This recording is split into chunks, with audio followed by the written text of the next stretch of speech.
ಓಂ ಶಾಂತಿ. ಮುರಳಿಯ ಮುಖ್ಯ ಸಾರ ದಿನಾಂಕ 1/1/2025 ಬಾಪ್ದಾದ ತಿಳಿಸ್ತಾರೆ.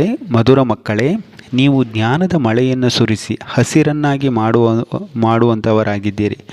ನೀವು ಧಾರಣೆಯನ್ನು ಮಾಡಿಸುವವರಾಗಬೇಕು.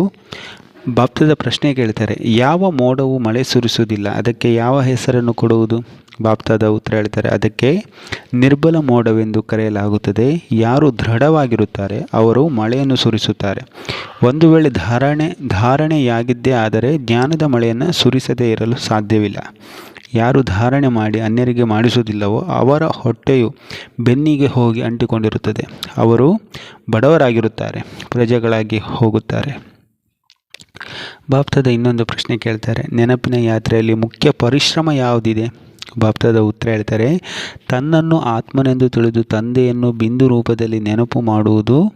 ತಂದೆಯು ಯಾರಾಗಿದ್ದಾರೆ, ಹೇಗಿದ್ದಾರೆಯೋ ಅದೇ ಸ್ವರೂಪದಿಂದ ಯಥಾರ್ಥ ನೆನಪು ಮಾಡುವುದರಲ್ಲಿಯೇ ಪರಿಶ್ರಮವಿದೆ. ಬಾಪ್ದಾದ ಧಾರಣೆಗೋಸ್ಕರ ತಿಳಿಸ್ತಾರೆ. 1.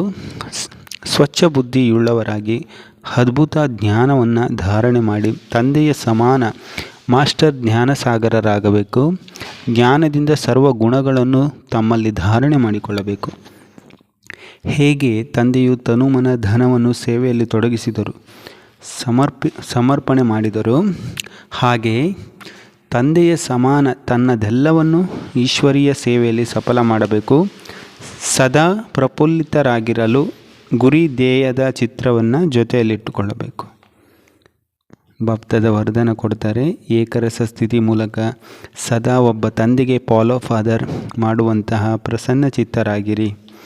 ಬಾಪ್ದಾದ ಸ್ಲೋಗನ್ ಹೇಳ್ತಾರೆ, ಆತ್ಮಿಕ ಶಕ್ತಿಯ ಆಧಾರದ ಮೇಲೆ ಸದಾ ಆರೋಗ್ಯವಾಗಿರುವಂತಹ ಅನುಭವ ಮಾಡಿರಿ. ಅಚ್ಚಾ. ಓಂ ಶಾಂತಿ.